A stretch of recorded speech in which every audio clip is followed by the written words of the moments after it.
सुसंस्कृत परिवार के निर्माण में हमारी भूमिका। लेखक पंडित श्रीराम शर्मा आचार्य। परिवार निर्माण का शुभारंभ श्री गणेश घरों में धार्मिक वातावरण बनाने और उसके लिए सामूहिक उत्साह उत्पन्न करने के लिए स्थान स्थान पर संगठन खड़े किए गए हैं। इतने व्यापक, भारी और महत्वपूर्ण कार्य को संगठित प्रयत्नों से ही संपन्न किया जा सकता है। इसलिए हर संगठन को सफल बनाने, महिला सत्संग चलाने और उनमें अधिक उपस्थिति का प्रयत्न करने के लिए कहा गया है। परिवार निर्माण में सहयोग तो पुरुषों का भी चाहिए, पर उसका नेतृत्व उसी क्षेत्र की अधिष्ठात्री ग्रह लक्ष्मी जागृत महिला ही कर सकती है। इसलिए यह महाक्रांति की लाल मशाल उसी के हाथ में थमाई गई है और नवयुग का तुमुल शंखनाद करने की जिम्मेदारी भी उसी पर लादी गई है। आरंभ में क्या करना होगा, इसका संक्षिप्त कार्यक्रम सर्वसाधारण के सम्मुख प्रस्तुत किया जा रहा है। बलि वैश्व की 5 आहुतियों को प्रतीक मानकर पारिवारिक पंचशीलों को चिंतन एवं व्यवहार में उतारने के लिए कहा जा रहा है। प्रत्येक व्यक्ति के लिए भावनात्मक, चारित्रिक, पारिवारिक, आर्थिक, सामाजिक क्षेत्रों में पालन करने योग्य 5 पंचशील अनुबंध अनुशासन हैं। उनका पालन करना मानवीय कर्तव्य और उत्तरदायित्वों का अंग है। इन्हें न केवल विचारणा में प्रमुख रखा जाए, वरन व्यावहारिक जीवन में उतारने के लिए भी सामर्थ्य भर प्रयत्न किया जाए। इस धर्म धारणा को निरंतर स्मरण रखने और उसके प्रति प्रगाढ़ आस्था व्यक्त करने के लिए बलि वैश्व की 5 आहुतियां देने की परंपरा है। इसे वैयक्तिक जीवन में सामाजिक उत्तरदायित्वों की साझेदारी का प्रतीक भी समझा जा सकता है। घर में धार्मिक वातावरण बनाए रखने के लिए नित्य नमन, वंदन, आरती, कथा, कीर्तन की परंपराएं बनाने चलाने के लिए कहा गया है। समय समय पर भावनात्मक वातावरण में परिवार गोष्ठियों के उपक्रम प्राचीन काल में जन्मदिनों और संस्कारों के नाम पर चलते थे। यह पद्धति बहुत ही प्रेरक और प्रभावोत्पादक है। सत्प्रवृत्तियां उभारने के लिए इनका पुनर्जागरण किया जाना चाहिए। इसी प्रकार गांव मोहल्ले की धर्मगोष्ठियां पर्व त्योहारों के उल्लास भरे अवसरों पर करते रहने से सद्भाव संवर्धन के लिए सामूहिक उत्साह उभारने की दृष्टि से बहुत महत्वपूर्ण है। समय समय पर बड़े आयोजन गायत्री यज्ञों और युग निर्माण सम्मेलनों के आधार पर किए जाने चाहिए। तीर्थ यात्रा के लिए धर्म प्रचारकों की मंडलियां निकलती रहें। परिव्राजकों की टोलियां नव जागरण की चेतना उत्पन्न करने के लिए घर घर पहुँचें और जन जन से संपर्क साधें। यह सभी कार्यक्रम ऐसे हैं जो व्यक्ति और समाज को उत्कृष्टता की ओर अग्रसर करने, परिवारों में शालीनता उत्पन्न करने की दृष्टि से अतीव उपयोगी सिद्ध हो सकते हैं। परिवार क्षेत्र में घुसे हुए आलस्य, प्रमाद के 2 दैत्य पिछड़ी परिस्थितियां उत्पन्न करने के लिए मुख्यतया जिम्मेदार हैं। अपने परिवारों में समग्र श्रम शक्ति का बहुत ही स्वल्प उपयोग हो पाता है। समर्थता भी अधिकतर बैठे ठाले अपना समय गुजारती है। आधे मन से मंद गति से किए गए काम चौगुना समय नष्ट करने पर भी अस्त व्यस्त और आधे अधूरे ही बने रहते हैं। इस जड़ता को हटाए बिना परिवारों में न तो जागरूकता उत्पन्न हो सकेगी, न स्फूर्ति। इसलिए सभी घरों में किसी न किसी रूप में कुटीर उद्योगों का प्रचलन होना चाहिए। इसमें आर्थिक उन्नति के, गरीबी से छूटने के आधारभूत सिद्धांतों का समावेश है।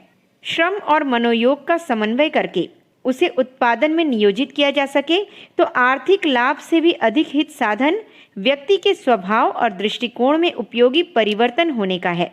जहां यह शुभारंभ हुआ, समझना चाहिए कि वहां सर्वतोमुखी प्रगति की संभावना खड़ी हो गई है।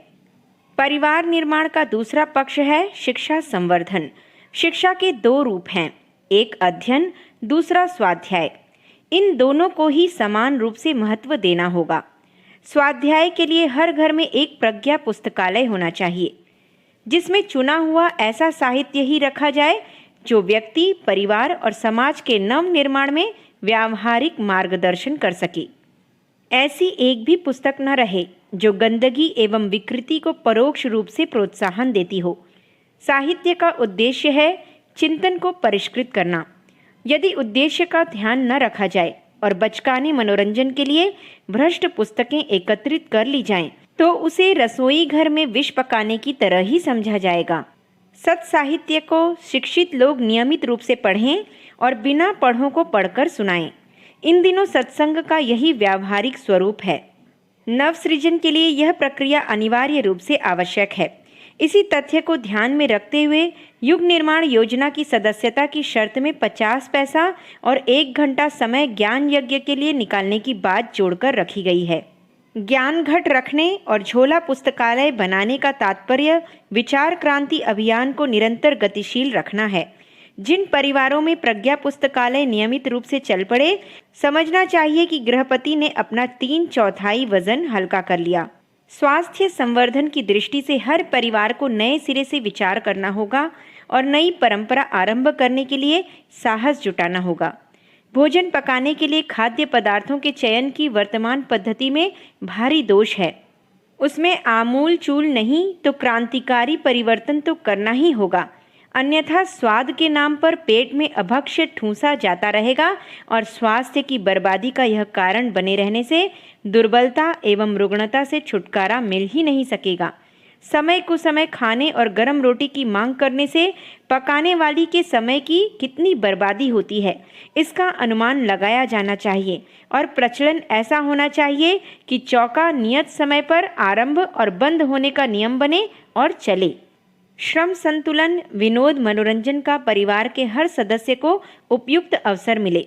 किसी को न तो आवारागर्दी की छूट हो और न कोई कैदी की तरह पिंजड़े में बैठा सड़ता रहे, न कोई बाबू बना फिरे और न ही किसी को चक्की के पाट की तरह पिसना पड़े। मिलजुल कर काम करने का प्रचलन पारिवारिक मनोरंजन के रूप में किया जा सकता है। इसमें न किसी के अहंकार की वृद्धि होगी और न किसी को हेय बनकर रहना पड़ेगा। घर की हर व्यवस्था में परिवार के सभी सदस्य भागीदार बने तो संयुक्त उत्तरदायित्व का भाव पनपेगा और गृह व्यवस्था से लेकर पारिवारिक प्रगति के हर प्रयोजन में सभी का मनोयोग लगने लगेगा। परिवार निर्माण के लिए किए जाने वाले सामूहिक एवं संगठनात्मक प्रयत्नों में सबसे महत्वपूर्ण कार्य है लोक शिक्षण को गतिशील बनाना। इस अभियान में लोगों की आस्थाएं बदलनी है और दृष्टिकोण ऊंचा करना है तथा ढर्रे में परिवर्तन लाना है। यह कार्य कठिन है। वस्तुओं की हेराफेरी आसानी से हो जाती है। साधन जुटाने एवं व्यवस्था बनाने का कार्य भी प्रतिभाशाली लोगों के लिए उतना कठिन नहीं है। कठिन तो मनुष्यों का स्वभाव, चिंतन एवं अभ्यास बदलना है। यह कार्य मात्र भाव भरी श्रद्धा के सहारे धर्मतंत्र के माध्यम से ही हो सकता है। परिवार में धार्मिक वातावरण बनाने के लिए उपासना प्रक्रिया एवं कथा शैली का विकास करना होगा। साथ ही ज्ञान गोष्ठियों की प्रक्रिया भी तेजी से चलानी होगी। यह कार्य परिवार में संस्कारों के निमित्त होने वाले छोटे छोटे आयोजनों से जितनी अच्छी तरह संपन्न हो सकता है उतना और किसी प्रकार नहीं। पहला पुंसवन, दूसरा नामकरण, तीसरा अन्नप्राशन, चौथा मुंडन, 5वां विद्यारंभ। ये 5 संस्कार ऐसे हैं जो किए जाते तो छोटे बालकों के नाम पर हैं, पर वस्तुतः उन उत्सवों के साथ जुड़े हुए क्रिया कृत्यों एवं विधि विधानों में उस परिवार के लोगों का ही प्रशिक्षण है कि उन्हें बाल विकास के निमित्त स्वयं क्या बनना और क्या करना चाहिए।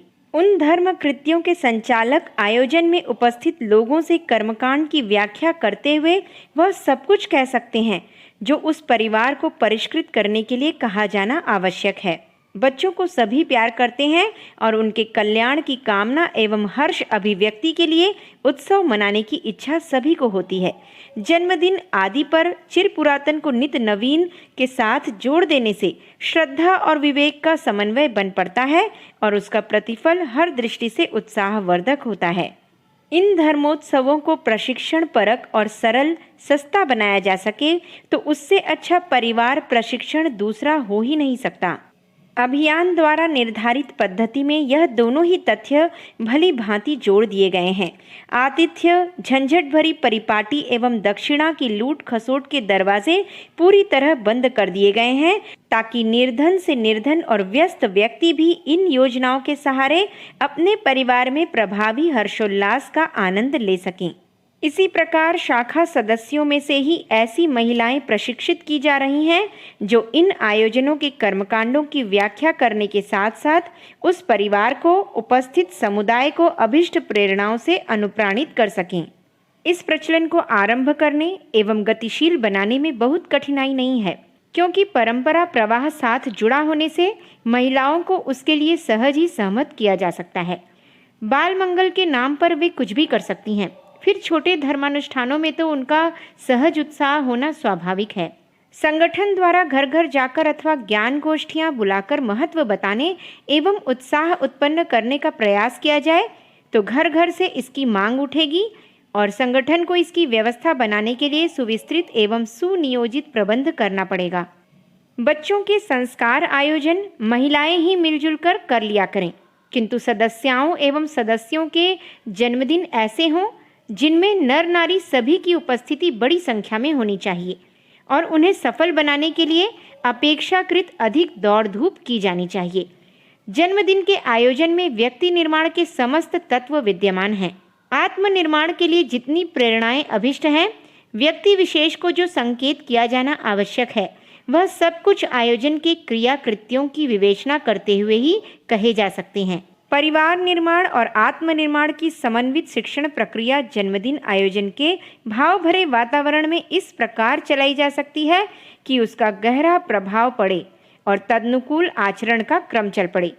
शाखा संगठनों को इनके लिए घर घर उत्साह उत्पन्न करने के अतिरिक्त यह प्रबंध भी करना होगा कि प्रभावी सदस्य वहां पहुंचकर सारी व्यवस्था स्वयं संभाल सकें। पूर्व परिचित प्रक्रिया न हो तो हर किसी को अड़चन का सामना करना पड़ता है। जिनके यहाँ आयोजन होते हैं उन्हें किसी अड़चन का सामना न करना पड़े, हर वस्तु बिना भागदौड़ के मिल जाए, व्यवस्था संचालन में अड़चन न पड़े, यह उत्तरदायित्व शाखा को ही संभालना चाहिए। इसके लिए सुयोग्य, अनुभवी और प्रतिभाशाली कार्यकर्ताओं की संख्या बढ़ानी चाहिए तथा इन आयोजनों में जिन वस्तुओं की आवश्यकता पड़ती है उन सब की व्यवस्था शाखा के पास रहनी चाहिए, ताकि किसी को भागदौड़ न करनी पड़े और सभी आवश्यक वस्तुएं एक ही जगह तत्काल उपलब्ध हो सकें। गीत वाद्य की व्यवस्था इन अवसरों पर हो सके तो आनंद एवं आकर्षण में और भी अधिक वृद्धि हो जाती है।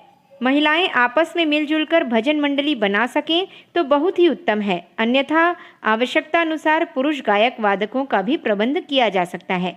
एक सीमा तक तो यह कार्य टेप रिकॉर्डर और लाउड स्पीकर के सम्मिलित सुयोग से ही हो सकता है। शाखा संगठन को इन पारिवारिक आयोजनों का, ज्ञान गोष्ठियों का विस्तार एवं प्रबंध करने में प्रमुखतया संलग्न होना चाहिए।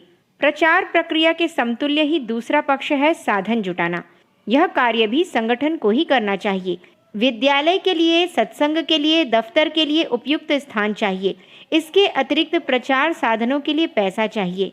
यंत्र उपकरण, साहित्य तथा पूजा उपचार के उपकरण जुटाने में काफ़ी पैसा लगता है। इसका प्रबंध मिलजुल कर ही किया जा सकता है। जनशक्ति की तरह ही धन शक्ति भी आवश्यक है, अन्यथा मात्र उत्साह प्रदर्शित करने भर से भी काम नहीं चलेगा, प्रगति की गाड़ी रुक जाएगी। चंदा करने के लिए रसीद बहियां प्रज्ञा मंडल अथवा महिला मंडल के नाम से छपाई जा सकती हैं। शाखा संगठन में अग्रणी तो महिलाएं ही होंगी, पर उनका पृष्ठपोषण पुरुषों को ही करना होगा। प्रभाव और संपर्क की दृष्टि से वे ही आगे होते हैं, इसलिए संगठन खड़ा करने, उसके लिए सहयोग जुटाने एवं साधन एकत्रित करने की भूमिका उन्हें ही निभानी चाहिए। जहाँ समर्थ शाखा संगठन होंगे, जहाँ उत्तरदायित्वों के निर्वाह में उत्साह होगा, वहाँ देखते देखते परिवार निर्माण की प्रक्रिया को द्रुत गति से अग्रसर और उत्साहवर्धक रीति से सफल होते देखा जा सकेगा।